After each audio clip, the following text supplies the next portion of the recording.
Hello friends, मैं स्वागत करता हूँ डेली करंट अफेयर्स के इस सेशन में, जहां आप लोग को 20 अगस्त 2025 का करंट अफेयर्स पूरा डिटेल्स में बताया जाएगा। तो सेशन काफी इंटरेस्टिंग और इम्पोर्टेंट होने वाला है।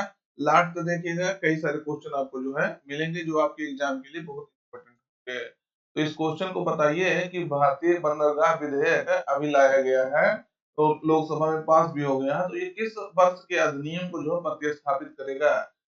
यानी इसका मतलब ये हो गया कि भारतीय बंदरगाह विधेयक इससे पहले कब आया था, जो अभी 2025 जो आ रहा है उसको प्रतिस्थापित कर देगा, उसको हटा देगा। तो कब आया, कब इसके पहले कब आया था, तो आपको बताना है। अभी इसके बारे में पूरा आपको डिटेल्स में बताएंगे। चलिए अगला देखते हैं। कह रहा है, चर्चा में रहा रणथंभौर राष्ट्रीय उद्यान किस राज्य में स्थित है। तो आपको बताना है जो रणथंभौर राष्ट्रीय उद्यान है वो किस राज्य में स्थित है, चर्चा में भी किस रहा है। तो गुजरात, राजस्थान, मध्य प्रदेश या महाराष्ट्र। तो सही उत्तर आपका ये रहेगा मित्रों, ये आपके राजस्थान राज्य में स्थित है। कहाँ है, राजस्थान राज्य में। माधोपुर जिला में जो है मुख्यतः ये स्थित है। अभी इसके बारे में देखते हैं डिटेल्स में।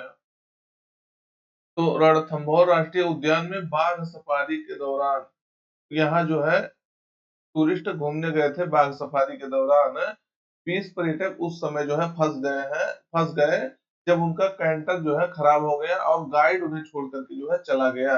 अब देखिए, उसी में जो है उनका वो खराब हो गया जिससे वो बाघ सफारी करने गए थे, और 20 लोग वहां फंस गए थे। इसके कारण से जो है चर्चा में रहा था, और जिस गाइड के साथ गए थे वो घूमने, वो गाइड ही जब उनको छोड़ करके जो है क्या हो गया, फरार हो गया।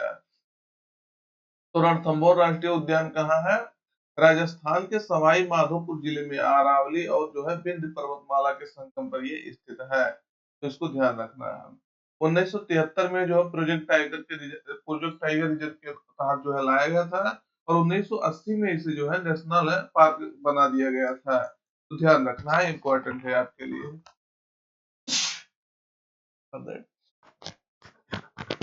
अगला क्वेश्चन देखते हैं।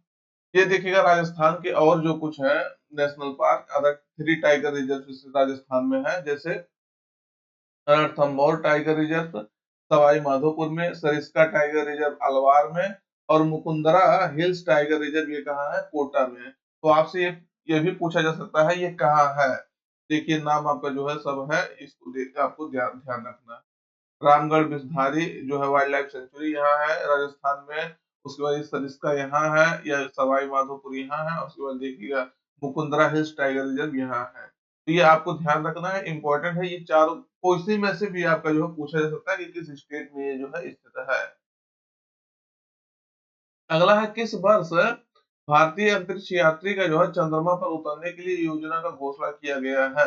अभी ये चीजें जो है पूरा जो है यहाँ क्या कहते हैं, लोकसभा में हमारे जो मंत्री हैं जितेंद्र सिंह द्वारा उनका पूरा खाका तैयार, खाका जो है उसको सौंपा गया है। उसके बाद कैसे कैसे हमारी अंतरिक्ष जो है यात्री ये कार्य करेंगे, इसके बारे में पूरा जो है इसमें तैयार किया गया है खाका।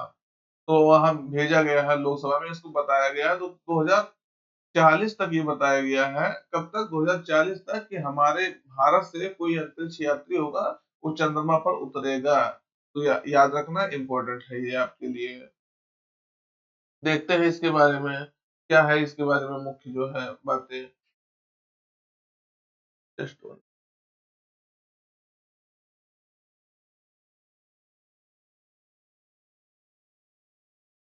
देखिए, केंद्रीय मंत्री जितेंद्र सिंह ने जो है लोकसभा में घोषणा किया है कि 2040 तक एक भारतीय अंतरिक्ष यात्री चंद्रमा पर उतरेगा।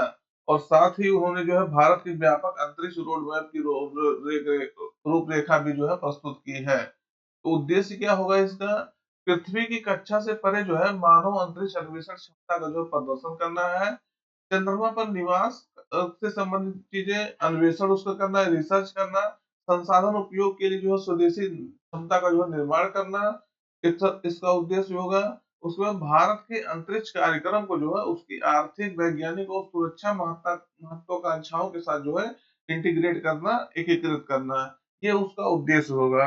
अब अगर देखेंगे तो इसका अगर जो भारत का अंतरिक्ष कार्यक्रम है उसका क्या क्या इसमें चीजें हो रही हैं, मतलब जो रोड मैप इन्होंने जो है लोकसभा में सौंपा है।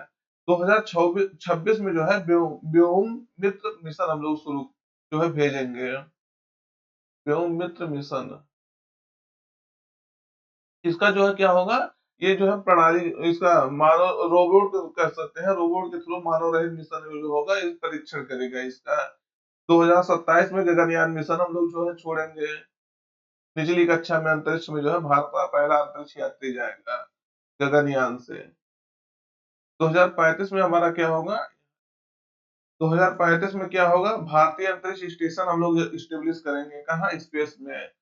क्या करेंगे, इंडियन स्पेस स्टेशन, कहाँ, जो लगभग 500 प्लस किलोमीटर की ऊंचाई पर जो है होगा। जैसे इंटरनेशनल स्पेस स्टेशन कार्य कर रहा है, उसी तरह से भारत अपना खुद का जो है 2035 तक स्पेस स्टेशन जो है शुरू करने के लिए कहा है। और 2040 तक आपको बता ही दिए क्या करेगा, भारत जो है मानव सहित चंद्रमा पर उतरेगा और सफलतापूर्वक उसको जमीन पर ला करके लैंड भी कराएगा। 2040 तक ये खाका जो पूरा तैयार किया गया है। 26 में व्योममित्र मिशन जो है रोबोट के माध्यम से परीक्षण किया जाएगा, गगनयान जो है अंतरिक्ष में भेजा जाएगा, यात्री जो है 2027 में। 35 में हमारा इंटरनेशनल स्पेस स्टेशन बनेगा और 40 में हम लोग क्या करेंगे, चंद्रमा पर उतरेंगे और उसको सफलतापूर्वक जो है फिर जमीन पर लैंड कराएंगे उस व्यक्ति को जो जाएगा, उस अंतरिक्ष यात्री को। तो ये आपको ध्यान रखना, सब इसका पूरा कार्यक्रम था। अगला क्वेश्चन देखते हैं। अगला कह रहा है विश्व मच्छर दिवस यानी वर्ल्ड मॉस्किटो डे कब मनाया जाता है। तो विश्व मच्छर दिवस जो है कब मनाया जाता है आपको बताना है। तो आज हम लोग जो है यानी 20 अगस्त को जो है मच्छर दिवस मनाते हैं। कौन सा दिवस मनाते हैं दोस्तों, मच्छर दिवस। देखते हैं क्यों मनाते हैं 20 अगस्त को मच्छर दिवस है। यह दिवस जो है ब्रिटिश सर रोनाल्ड रास की जो है 1897 में की गई इस खोज की याद में मनाया जाता है कि मादा मच्छर जो फीमेल मॉस्किटो होते हैं वो मनुष्यों के बीच जो है मलेरिया फैलाती हैं। तो ये जो है आपको पता होगा, जो फीमेल मॉस्किटो होते हैं वही जो है उनके काटने से ही मलेरिया फैलता है, और उनके काटने से भी जो है आपको ये भी पता होगा डेंगू वगैरह भी होता है, क्योंकि जो मेल मॉस्किटो होते हैं वो काटते नहीं है उस तरह से। तो ये खोज कब की गई थी, 1897 में जो है ब्रिटिश एक डॉक्टर थे सर रोनाल्ड रास, उन्होंने इसकी खोज की थी। तो उनके याद में जो है यह दिवस मनाया जाता है। कब मनाया जाता है, 20 अगस्त को वर्ल्ड मॉस्किटो डे मनाया जाता है। तो इसको ध्यान रखना है। अब की बस का थीम है accelerating the fight against malaria for a more equitable world. तो इसको ध्यान रखना है। इस थीम के तहत इसको मच्छर दिवस को जो है मनाया जा रहा है, मॉस्किटो डे को मनाया जा रहा है आपकी वर्ष 2025। अगला एक दिवस और मनाया जा रहा है सद्भावना दिवस, आज 20 अगस्त को। तो ये क्यों मनाया जाता है, यह दिवस जो है भारत के जो पूर्व प्रधानमंत्री थे राजीव गांधी, आप जानते होंगे इनका जो है 1991 में जो है आतंकवादियों द्वारा, कहेंगे आतंकवादी ही कहेंगे उनको, ये इनको जो है गोली मार दिया गया था, जिसके कारण से जो है इनका डेथ हो गया था। तो ये उनकी जयंती के उपलक्ष्य में यह दिवस मनाया जाता है, किनके, राजीव गांधी की जयंती के उपलक्ष्य में। उद्देश्य क्या है इसका मनाने का, तो राष्ट्रीय एकता, शांति और सद्भावना को जो है बढ़ावा देना है, तथा सभी धर्मों, भाषाओं और संस्कृतियों के लोगों के बीच जो है भाईचारे की भावना को जो है मजबूत करना है। तो इस उद्देश्य से इसको जो है क्या किया जा रहा है, इसको मनाया जाता है हर साल 20 अगस्त को। ये आपको ध्यान रखना है। राजीव गांधी जो है भारत के सबसे कम उम्र के जो है प्रधानमंत्री बनने वाले व्यक्ति हैं, ये भी ध्यान रखना है। ये राहुल गांधी के पिता हैं। अगला है भारतीय बंदरगाह विधेयक 2025 इस अधिनियम को जो है प्रतिस्थापित करता है। तो अभी ये जो भारतीय बंदरगाह विधेयक 2025 संसद में जो है लाया गया है, ये किस वर्ष के अधिनियम को जो है प्रतिस्थापित करता है, उसको हटा करके उसके स्थान पे नया लाया जा रहा है। तो भारतीय बंदरगाह अधिनियम 1902 या 1908 या 1992 या 1942 आपको बताना है, क्योंकि क्वेश्चन देखिएगा जो विधेयक लाया जाता है, जैसे मान लीजिए न्यू एजुकेशन पॉलिसी जब लाया गया था, तब वो क्वेश्चन पूछा गया था इसके पहले जो है न्यू एजुकेशन पॉलिसी कब आएगा या किस पॉलिसी को ये रिप्लेस किया है, तो वो था 1986 में। ऐसे क्वेश्चन आपका 2-3 बार पूछा गया है। कई जो अधिनियम जो आते हैं जो इम्पोर्टेंट होते हैं उसके बाद पूछ लिया जाता है किस अधिनियम को ये रिप्लेस करेगा। तो ये जो है भारतीय बंदरगाह अधिनियम 1908 यानी इंडियन पोर्ट एक्ट 1908 को जो ये रिप्लेस करके उसके स्थान पे लाया जा रहा है इंडियन पोर्ट एक्ट 2025 पे। तो ध्यान रखना है। राज्यसभा से भारतीय बंदरगाह अधिनियम 1908 को जो है प्रतिस्थापित करते हुए भारतीय बंदरगाह विधेयक 2008-25 जो है पारित किया गया है। कहाँ से? राज्यसभा से पारित हो गया है, लोकसभा से पहले पारित हो गया था। अब इसका कहने का मतलब ये जो है आप सीधे कह सकते हैं राष्ट्रपति की मंजूरी मिल जाएगी, उसके बाद ये एक्ट बन जाएगा, यानी ये कानून बन जाएगा। तो यह भारत के जो है बंदरगाह क्षेत्र के लिए आधुनिक यानी मॉडर्न, पारदर्शी, ट्रांसपेरेंट, निवेशक अनुकूल ढांचा जो है प्रदान करता है। तो इसको लाने का उद्देश्य क्या है? क्यों इस जो है एक्ट को लाना पड़ा? तो अगर मान लीजिए कोई एक्ट 1908 में आया था, आज जो है 2025 चल रहा है, यानी लगभग लगभग आपका कितना वर्ष हो गया है? 100 से प्लस वर्ष हो गया। 100 से प्लस भी अगर जोड़ेंगे तो जो है इसमें से 2025 में से 2025 में से जो है इसको जोड़ लीजिए, उस हिसाब से 1908 और प्लस कितना, मतलब कम से कम हो गया 117 वर्ष के आसपास इस हो गया समय है। तो निश्चित रूप से वो वर्तमान समय के जो है अनुकूल नहीं है, इसीलिए उसको जो है चेंज करना पड़ा है। वर्तमान में हर चीज जो है हर बहुत चीजें जो है क्या हो जाती है, चेंज हो जाती है, तो उसको नए हिसाब से जो है लाया गया, इसीलिए मॉडर्न तरीके से। उद्देश्य है पुरातन औपनिवेशिक कानूनों को जो है समकालीन शासन संरचना से जो है जो है रिप्लेस करना है, प्रतिस्थापित करना। केंद्र राज्य भागीदारी के माध्यम से जो है सहकारी संघवाद है यानी कोऑपरेटिव फेडरलिज्म को जो है मजबूत करना है।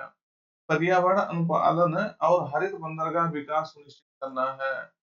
बंदरगाह इंफ्रास्ट्रक्चर जो पोर्ट इंफ्रास्ट्रक्चर है उसमें निवेश और पीपीपी और एफडीआई को जो है प्रोत्साहित करना है, एफडीआई मॉडल को जो है प्रोत्साहित करना है। तो ये सब आपको ध्यान रखना है। अगर देखेंगे तो भारत में वर्तमान में जो है मुख्यतः 13 बंदरगाह हैं, 12 या 13 कहते हैं लेकिन 13 ही मानिए उसको जो है। और देखेंगे 200 से प्लस जो है छोटे बंदरगाह हैं, लेकिन मुख्यतः जो है 13 बंदरगाह है। जैसे अगर पश्चिमी घाट पे देखेंगे तो मुंबई में है, उसके बाद कांडला में है, और उसके बाद जो है मुंबई में एक नहावा सेवा है, गोवा में मर्मुगुआ है, गोवा या मर्मुगुआ जो भी कह लीजिए, बंगलोर में जो है न्यू मंगलोर है कर्नाटक में, उसके बाद जो है कोच्चिन केरल में है, उसी प्रकार से तूतीकोरिन जो आपका तमिलनाडु में हो गया, चेन्नई आपका जो तमिलनाडु में हो गया, एन्नौर आपका जो है तमिलनाडु में हो गया, विशाखापट्टनम आपका कहाँ हो गया, आंध्र प्रदेश में हो गया। उसके बाद जो आप देखेंगे पारादीप इधर आ जाएगा, तो पारादीप आपका उड़ीसा में है। पूर्वी इधर आप देखिए, अब यहाँ से जो है आपका तूतीकोरिन से चेन्नई, एन्नौर, विशाखापट्टनम, ये आपके पूर्वी घाट पर है। पारादीप हो गया, हल्दिया हो गया, पोर्ट ब्लेयर हो गया, ये सब जो है बड़े पोर्ट हैं। बाकी छोटे-छोटे कई सारे 200 से प्लस पोर्ट हमारे यहाँ है। तो ये इम्पोर्टेंट है, थोड़ा-सा आपको इसको ध्यान रखना। अगला है अरुणाचल प्रदेश में जो है आरोग्य व स्वास्थ्य और कल्याण केंद्र भारतीय सेना की जो है किस पहल के तहत शुरू किया गया है? तो ये कहाँ शुरू किया गया है? आरोग्य स्वास्थ्य और कल्याण केंद्र। तो ये आपका जो है शुरू किया गया है अरुणाचल प्रदेश में, पहली बार शुरू किया गया है। मतलब पहली बात तो इसको ध्यान रखना है, कहाँ शुरू किया गया है? तो अरुणाचल प्रदेश में। तो ऑपरेशन सद्भावना के तहत इसको जो है शुरू किया गया है। किसके तहत? ऑपरेशन सद्भावना के तहत। तो ऑपरेशन सद्भावना के बारे में है, देखते हैं क्या है इसके बारे में चीजें। तो भारतीय सेना की ऑपरेशन सद्भावना पहल के तहत अरुणाचल प्रदेश के तवांग जिले के दाह झोंग में आरोग्य स्वास्थ्य एवं कल्याण केंद्र का जो है उद्घाटन किया गया है। तो यह समय पर जो है स्वास्थ्य सहायता प्रदान करने के लिए बुनियादी जीवन रक्षक सुविधाओं से जो है सुसज्जित है। यह केंद्र जो है थिम्बू, मागो, जेथांग और लुगुथाग जैसे जो है उच्च ऊंचाई वाले क्षेत्रों के ग्रामीणों और पर्यटकों को जो है लाभान्वित करेगा। यह उद्घाटन तवांग के जो है उच्च ऊंचाई वाले क्षेत्रों में जो है ग्रामीण स्वास्थ्य सेवा की पहुंच को मजबूत करने और कल्याण को जो है बढ़ावा देने की दिशा में एक जो है महत्वपूर्ण कदम है। अगला है हाल ही में खबरों में रहा हलमन खुबानी मुख्य रूप से भारत के किस जो है क्षेत्र में पाया जाता है? अभी ये चर्चा में रहा है हलमन खुबानी। तो ये जो है आपके लद्दाख क्षेत्र में है, पाया जाता है। अभी देखते हैं क्या है इसके बारे में, क्यों न्यूज में रहा है। तो पहली बार है जब सऊदी अरब को, कुवैत को और कतर को जो है, यानी जो ये आप कह सकते हैं अरब वाले कंट्री जो थे, उनको 1.5 मीट्रिक टन हल्मान खुबानी जो है इसकी भेजी गई है। किसको भेजी गई है? सऊदी अरब को, कुवैत को और कतर को। तो हल्मान खुबानी जो है, जिसे परनस आर्मेनिया का ईल कहा जाता है, ये लद्दाख में पाई जाने वाली एक उच्च गुणवत्ता वाली किस्म का एक जो है उच्च गुणवत्ता वाली किस्म है। इसे एक सदी से भी जो है पहले से चीन या मध्य एशिया से लाया गया था। यह लद्दाख के शाम क्षेत्र में जो है बहुतायत में उगाया जाता है। इसमें धा, हनु, गरखोन ये सब क्षेत्र आपके जो है शामिल हैं। यह अपने समृद्ध स्वाद के लिए, बहुमुखी प्रतिभा के लिए और लद्दाखी व्यंजनों की जो है और औषधियों और अनुष्ठानों में अपनी भूमिका के लिए जो है प्रसिद्ध है। अगर इसे देखेंगे जो है हल्द्वानी खुबानी में, तो पोषण की दृष्टि से इसमें जो है विटामिन सी, विटामिन ई और उसके बाद पोटेशियम, मैग्नीशियम, आयरन, आर्य फाइबर और एंटीऑक्सीडेंट से जो ये भरपूर है। यानी बहुत अच्छा ये जो है पदार्थ है। इसको जो है अभी निर्यात किया गया है 1.5 मीट्रिक टन। तो इसीलिए जो है चर्चा में रहा, थोड़ा सा आइडिया आपको रखना है किस क्षेत्र में मुख्यतः ये पाया जाता है। अभी चर्चा में रहा था ई जागृति प्लेटफॉर्म। तो ये किस मंत्रालय की पहल है, ई जागृति प्लेटफॉर्म? तो ये आपके जो है उपभोक्ता मामलों के मंत्रालय की जो है, ये उपभोक्ता मामले, खाद्य और सार्वजनिक वितरण मंत्रालय की एक जो है पहल है। ये 2020 में शुरू किया गया था, लेकिन अभी चर्चा में क्यों, सॉरी 2000, ये जो प्लेटफॉर्म है ये अभी 2025 में जनवरी में शुरू किया गया था, सॉरी 2025 में शुरू किया गया था, देखते हैं। तो ये जो है 2025 में ही शुरू किया गया था, यही देखिए 20 में, जनवरी 1 जनवरी 2025 को इसको लॉन्च किया गया था। तो अभी क्यों चर्चा में रहा है कि राष्ट्रीय उपभोक्ता विवाद निवारण आयोग सहित जो है 10 राज्यों ने जुलाई 2025 में ई जागृति प्लेटफॉर्म पर 100% से अधिक की निपटान दर्ज की है। तो ये 1 जनवरी 2025 को लॉन्च किया गया था। यह उपभोक्ता मामले, खाद्य और सार्वजनिक वितरण मंत्रालय की एक जो है पहल है। उद्देश्य इसका है राष्ट्रीय, राज्य और जिला स्तर पर जो है सभी उपभोक्ता आयोगों का जो है कंप्यूटरीकरण करना और नेटवर्किंग उसको जो है करना है। यह उपभोक्ता विवादों का जो है पारदर्शिता, दक्षता और त्वरित समाधान सुनिश्चित करता है। और उपभोक्ता इस प्लेटफॉर्म के माध्यम से जो है ऑनलाइन शिकायत दर्ज कर सकते हैं और मामले की स्थिति देख सकते हैं, निर्णय जो है प्राप्त कर सकते हैं। तो दोस्तों आज का जो मुख्य करंट अफेयर्स था आपका समाप्त होता है, लेकिन हम लोग जो है 1 से 2 मिनट के अंदर जो है रिवीजन कर लेते हैं, जो बहुत महत्वपूर्ण पार्ट होता है आपके जो है पढ़ाई का। पहला चर्चा में रहा, माउंट एल्ब्रूस किस महाद्वीप की है? तो ये आपका जो है काकेशस पर्वत पर जो है यूरोप में स्थित सबसे ऊंची चोटी है। इसकी ऊंचाई आपको बताना है 5000 समथिंग है। अब आपको बताना है, क्योंकि कल इसके बारे में पूरा डिटेल्स में बताया था। अगला कह रहा है अभ्यास जो है स्लाइनेक्स भारत और किस देश के बीच जो है एक द्विपक्षीय नौसैनिक अभ्यास है? तो ये जो है भारत और श्रीलंका के बीच में जो है आयोजित होने वाला एक नौसैनिक सैन्य अभ्यास है, जो अब की वर्ष का जो है 2012 सॉरी जो अब के 2025 में हो रहा है, उसका ये 12वां संस्करण है। और पिछला वर्ष जो 2024 में हुआ था, उसका 11वां संस्करण था। ये आपका जो है विशाखापट्टनम भारत में हुआ था। विशाखापट्टनम मतलब जो है आंध्र प्रदेश में। ये आपको ध्यान रखना। दूसरे नंबर की अब की बार जो है ये श्रीलंका में हो रहा है। अगला है चर्चा में रहा डिब्रू सैखोवा नेशनल पार्क, ये किस राज्य में स्थित है? तो ये अभी जो है असम में स्थित है, इसको ध्यान रखना। इस देश में जो है सकुरा विज्ञान कार्यक्रम 2025 में भाग लेने के लिए भारत से 34 छात्रों के एक समूह को जो है रवाना किया गया है। ये रवाना है आपका, तो ये आपका जापान रवाना किया गया है सकुरा विज्ञान कार्यक्रम, 34 छात्रों। अगला पीएम स्वनिधि योजना किस मंत्रालय द्वारा जो है शुरू की गई थी? तो ये आपके जो है आवास और शहरी मामलों के मंत्रालय द्वारा शुरू किया गया था पीएम स्वनिधि योजना। दोस्तों आज का जो मुख्य करंट आपका जो सभी करंट अफेयर्स था समाप्त होता है। तो रिवीजन भी कर लिए, फिर नए सेशन में मुलाकात करेंगे, तब तक अपना पढ़ाई जारी रखिएगा। Thank you.